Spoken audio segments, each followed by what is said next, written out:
ਪਿਆਰੇ ਵਿਦਿਆਰਥੀਓ, ਸਵਾਗਤ ਹੈ ਤੁਹਾਡਾ ਇੱਕ ਵਾਰੀ ਫਿਰ ਤੋਂ। ਅੱਜ ਅਸੀਂ ਆਪਣਾ ਇੱਕ ਨਵਾਂ ਟੌਪਿਕ ਕਰਾਂਗੇ, ਚਿੱਠੀ ਪੱਤਰ ਵਿਆਕਰਨ ਦਾ ਪਹਿਲਾ ਟੌਪਿਕ ਸ਼ੁਰੂ ਕਰਨ ਜਾ ਰਹੇ ਹਾਂ। ਚਿੱਠੀ ਪੱਤਰ ਲਿਖਣ ਕਲਾ ਜਾਂ ਰਚਨਾਵਲੀ ਦਾ ਹਿੱਸਾ ਹੈ। ਅਸੀਂ ਚਿੱਠੀ ਪੱਤਰ ਕਿਸੇ ਦੂਰ ਬੈਠੇ ਆਪਣੇ ਹਮਸਾਏ, ਅਧਿਕਾਰੀ ਜਾਂ ਵਪਾਰੀ ਨੂੰ ਆਪਣੀ ਗੱਲ ਪ੍ਰਭਾਵਸ਼ਾਲੀ ਤਰੀਕੇ ਨਾਲ ਪਹੁੰਚਾਉਣ ਲਈ ਲਿਖਦੇ ਹਾਂ। ਮਤਲਬ ਹੁਣ ਅਸੀਂ ਇਹ 'ਚ ਦੱਸਿਆ ਗਿਆ ਹੈ ਕਿ ਅਸੀਂ ਕਿਉਂ ਚਿੱਠੀ ਲਿਖਦੇ ਹਾਂ ਕਿਸੇ ਨੂੰ, ਕਿ ਜਦੋਂ ਅਸੀਂ ਆਪਣੀ ਕੋਈ ਗੱਲ ਹੈ ਕਿਸੇ ਨੂੰ ਬੜੇ ਹੀ ਵਧੀਆ ਤਰੀਕੇ ਦੇ ਨਾਲ ਸਮਝਾਉਣੀ ਹੋਵੇ ਤਾਂ ਫਿਰ ਅਸੀਂ ਉਸਨੂੰ ਪੱਤਰ ਲਿਖਦੇ ਹਾਂ। ਇਹ ਪੱਤਰ ਜਿਹੜੇ ਹਨ ਕਿਸੇ ਵਪਾਰੀ ਨੂੰ ਲਿਖਣੇ ਹੋਣ ਜਾਂ ਕਿਸੇ ਦਫ਼ਤਰ ਵਿੱਚ, ਕਿਸੇ ਸਕੂਲ ਦੇ ਵਿੱਚ ਵਗੈਰਾ, ਕਈ ਜਗ੍ਹਾ 'ਤੇ ਅਸੀਂ ਪੱਤਰ ਲਿਖਦੇ ਹਾਂ। ਦੂਰ ਬੈਠੇ ਵਿਅਕਤੀ ਨੂੰ ਆਪਣੀ ਗੱਲ ਪਹੁੰਚਾਉਣ ਲਈ ਹੋਰ ਵੀ ਤਰੀਕੇ ਹਨ, ਜਿਵੇਂ ਮੋਬਾਈਲ ਫੋਨ, ਟੈਲੀਫੋਨ, ਤਾਰ, ਈਮੇਲ ਆਦਿ। ਪਰ ਜਿਨ੍ਹਾਂ ਕੋਲ ਮੋਬਾਈਲ ਫੋਨ ਜਾਂ ਟੈਲੀਫੋਨ ਦੀ ਸਹੂਲਤ ਅਤੇ ਈਮੇਲ ਲਈ ਕੰਪਿਊਟਰ ਦਾ ਸਾਧਨ ਨਾ ਹੋਵੇ, ਉਸ ਲਈ ਚਿੱਠੀ ਦੀ ਲੋੜ ਹੈ। ਕਹਿੰਦੇ ਕਿ ਅੱਜ ਕੱਲ੍ਹ ਹਰ ਇੱਕ ਇਨਸਾਨ ਜੋ ਹੈ ਫ਼ੋਨ ਦੀ ਵਰਤੋਂ ਕਰਦਾ ਹੈ ਜਾਂ ਫਿਰ ਈਮੇਲ ਸੈਂਡ ਕਰਦਾ ਹੈ, ਪਰ ਫਿਰ ਵੀ ਅਜੇ ਵੀ ਕੁਝ ਅਜਿਹੇ ਇਲਾਕੇ ਹਨ ਜਿੱਥੇ ਦੇ ਲੋਕ ਹਨ ਇਹਨਾਂ ਸਹੂਲਤਾਂ ਤੋਂ ਵਾਂਝੇ ਹਨ, ਤਾਂ ਉਹ ਫਿਰ ਆਪਣੀ ਗੱਲ ਇੱਕ ਦੂਸਰੇ ਤੱਕ ਪਹੁੰਚਾਉਣ ਲਈ ਚਿੱਠੀ ਪੱਤਰ ਦੀ ਹੀ ਵਰਤੋਂ ਕਰਦੇ ਹਨ। ਚਿੱਠੀਆਂ ਅਸੀਂ ਪੋਸਟ ਕਾਰਡ, ਅੰਤਰਦੇਸ਼ੀ ਪੱਤਰ, ਲਿਫਾਫੇ ਜਾਂ ਹਵਾਈ ਪੱਤਰ ਰਾਹੀਂ ਭੇਜਦੇ ਹਾਂ। ਜੇ ਕਾਹਲੀ ਹੋਵੇ ਤਾਂ ਤਾਰ ਭੇਜਦੇ ਹਾਂ। ਚਿੱਠੀ ਛੇਤੀ ਅਤੇ ਯਕੀਨਨ ਭੇਜਣ ਲਈ ਸਪੀਡ ਪੋਸਟ, ਕੋਰੀਅਰ ਸਰਵਿਸਿਜ਼ ਜਾਂ ਫੈਕਸ ਦਾ ਸਹਾਰਾ ਲਿਆ ਜਾਂਦਾ ਹੈ। ਮਤਲਬ ਹੁਣ ਇਹ ਬਹੁਤ ਸਾਰੇ ਸਾਧਨ ਹਨ ਚਿੱਠੀ ਭੇਜਣ ਦੇ, ਕਿ ਜਾਂ ਤਾਂ ਅਸੀਂ ਕੋਰੀਅਰ ਕਰਾ ਦਿੰਦੇ ਹਾਂ ਜਾਂ ਫੈਕਸ ਕਰ ਦਿੰਦੇ ਹਾਂ। ਆਪਣੀ ਜੋ ਵੀ ਚਿੱਠੀ ਪੱਤਰ, ਜੋ ਵੀ ਅਸੀਂ ਕੋਈ ਮੈਸੇਜ ਕਿਸੇ ਨੂੰ ਦੇਣਾ ਹੋਵੇ, ਉਸਨੂੰ ਅਸੀਂ ਫੈਕਸ ਕਰ ਦਿੰਦੇ ਹਾਂ। ਅਤੇ ਸ਼ੁੱਧ ਭਾਸ਼ਾ ਵਿੱਚ, ਸੁੰਦਰ ਲਿਖਾਈ ਵਿੱਚ ਜਾਂ ਟਾਈਪ ਕੀਤੀ ਸਾਫ਼ ਲਿਖੀ ਚਿੱਠੀ ਪ੍ਰਭਾਵ ਵੱਧ ਪਾਉਂਦੀ ਹੈ। ਭਾਵ ਕਿ ਜੇਕਰ ਅਸੀਂ ਚਿੱਠੀ ਜੋ ਹੈ ਸਾਫ਼ ਭਾਸ਼ਾ ਵਿੱਚ ਲਿਖੀ ਹੋਏਗੀ ਜਾਂ ਫਿਰ ਟਾਈਪ ਕਰਕੇ ਅਸੀਂ ਭੇਜਾਂਗੇ ਤਾਂ ਉਹਦਾ ਜੋ ਇੰਪਰੈਸ਼ਨ ਹੈ ਬਹੁਤ ਵਧੀਆ ਪੈਂਦਾ ਹੈ। ਜਿਸ ਤਰ੍ਹਾਂ ਸ਼ੁਰੂ ਤੋਂ ਹੀ ਮੰਨਿਆ ਜਾਂਦਾ ਹੈ ਕਿ ਜੋ ਰਾਈਟਿੰਗ ਹੈ ਅਗਰ ਸਾਫ਼ ਹੋਵੇ ਤਾਂ ਉਸ ਦਾ ਇੰਪਰੈਸ਼ਨ ਬਹੁਤ ਅੱਛਾ ਪੈਂਦਾ ਹੈ।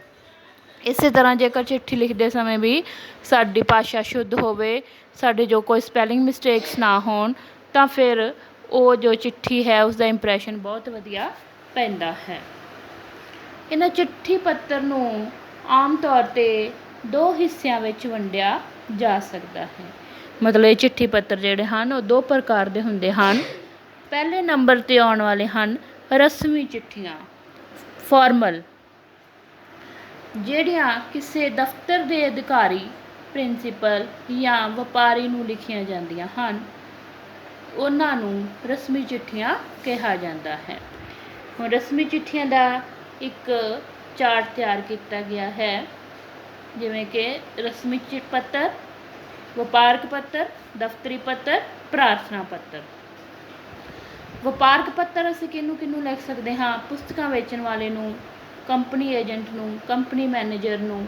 ਮਤਲਬ ਕਿ ਜਿਹੜੀਆਂ ਚਿੱਠੀਆਂ ਅਸੀਂ ਕਿਸੇ ਵਪਾਰ ਦੇ ਸੰਬੰਧ ਵਿੱਚ ਲਿਖਦੇ ਹਾਂ, ਭਾਵ ਕਿ ਆਪਣਾ ਜੋ ਹੈ ਕਾਰੋਬਾਰ ਵਧਾਉਣ ਲਈ ਜੋ ਚਿੱਠੀ ਲਿਖੀ ਜਾਂਦੀ ਹੈ ਉਸਨੂੰ ਵਪਾਰਕ ਚਿੱਠੀਆਂ ਕਹਿੰਦੇ ਹਨ।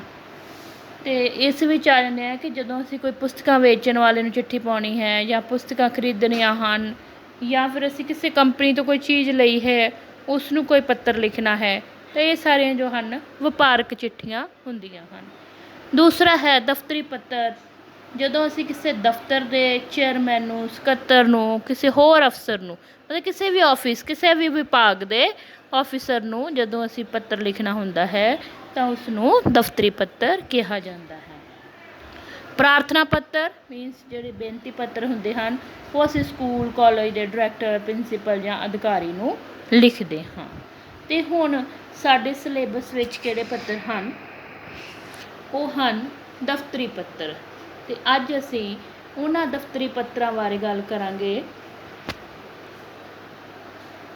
ਦਫ਼ਤਰੀ ਪੱਤਰ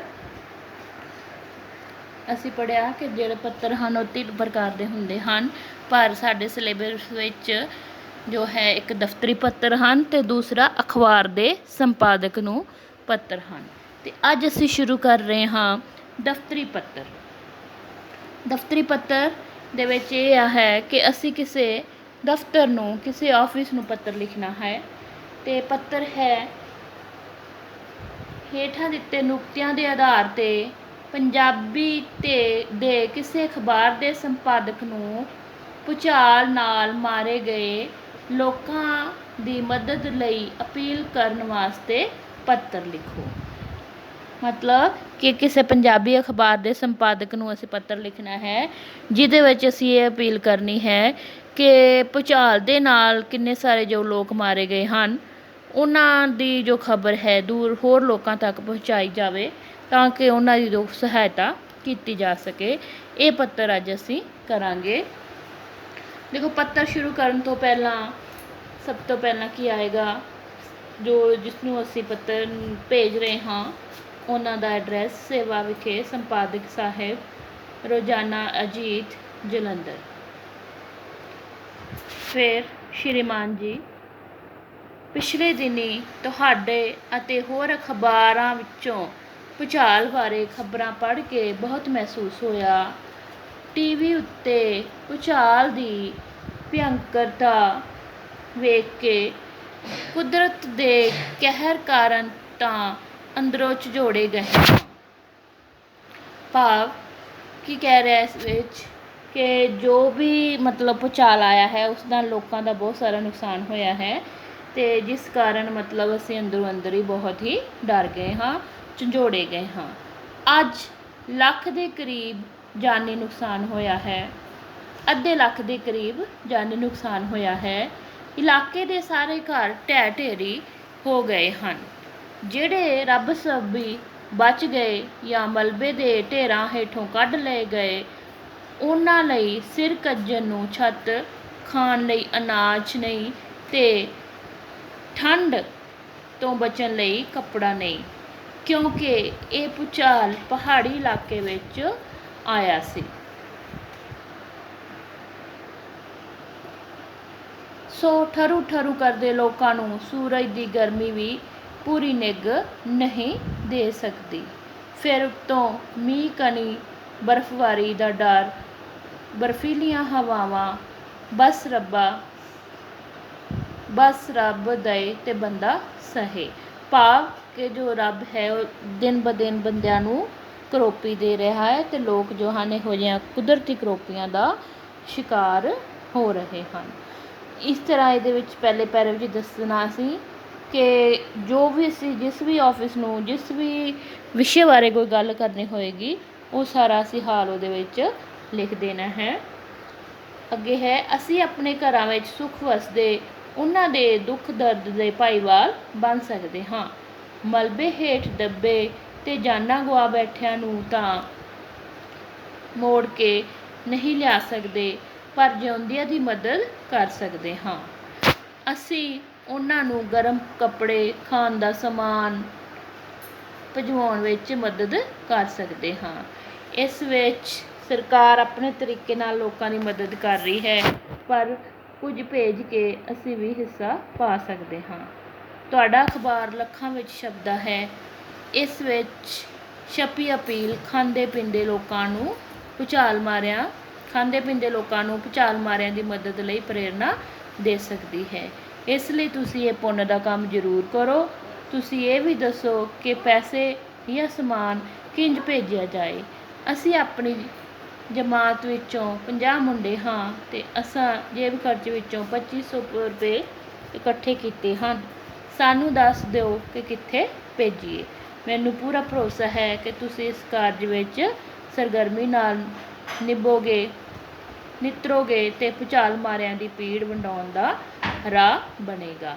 ਆਪ ਜੀ ਦਾ ਸ਼ੁਭ ਚਿੰਤਕ ਗੁਰਮੇਲ ਸਿੰਘ, ਗੁਰੂ ਨਾਨਕ ਨਗਰ, ਲੁਧਿਆਣਾ।